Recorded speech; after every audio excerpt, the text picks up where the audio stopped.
Buenas, buenas, buenas, ¿cómo andan? Hoy estamos en un nuevo video de matemática de prepa en el cual vamos a ver geometría, particularmente triángulos. Pero para llegar a eso vamos a ver algunos conceptos previos, ¿sí? Vamos a definir al vértice como el punto donde se juntan dos rectas. Pueden ser dos líneas, dos lados de una figura. Y la apertura entre esas dos rectas vamos a llamarla ángulo. Este que vemos en pantalla es un ángulo recto, un ángulo de 90 grados, ¿sí?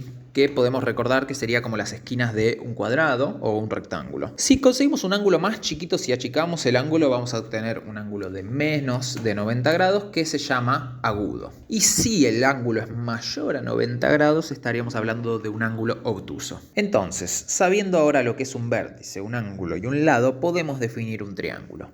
Un triángulo es una figura geométrica que tiene tres lados, tres vértices y tres ángulos. Otra cosa muy importante a tener en cuenta en los triángulos es que la suma de la medida de sus tres ángulos es de 180 grados. Es decir, siempre, en cualquier tipo de triángulo, si sumamos los ángulos internos, el resultado es de 180 grados. Sabiendo todo esto, vamos a hablar de la clasificación de los triángulos. Hay dos tipos de clasificaciones. La primera que vamos a ver es la clasificación de triángulos con respecto a sus lados. Entonces, teniendo en cuenta cómo son los lados, vamos a separar en distintas categorías a los triángulos. En primer lugar, vamos a tener un triángulo que tiene todos sus lados de igual medida. Este es el triángulo equilátero. Esto lo podemos recordar ya que equi viene de equidad, de igualdad, y látero viene de lado. El mismo nombre me aclara que tiene lados iguales. En segundo lugar tenemos al triángulo isósceles, que en vez de tener tres lados iguales va a tener dos lados iguales, y el tercero va a ser de distinta medida de los anteriores. Y en último lugar tenemos al escaleno, que es un triángulo que tiene todos sus lados desiguales, todos distintos entre sí.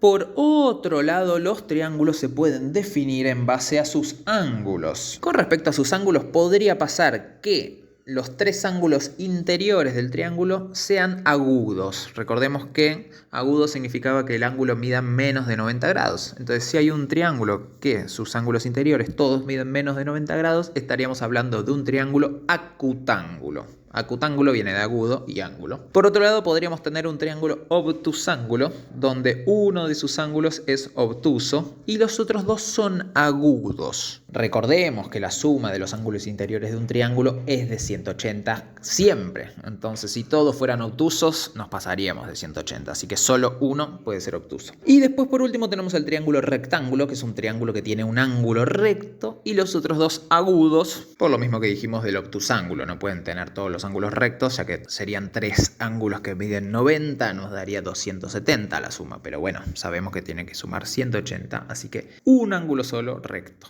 Para cerrar, hagamos un resumen. Entonces, las categorías serían, según sus lados, teníamos equilátero, lados iguales, isósceles, dos lados iguales y uno distinto, y escaleno, tres lados distintos. Y según sus ángulos, las categorías serían acutángulo, tres ángulos agudos, obtusángulo, un ángulo obtuso y dos agudos, y rectángulo, un ángulo recto y dos agudos. Buenísimo, espero que hayan entendido. Cualquier duda nos consultan en prepa o en el foro. Nos vemos.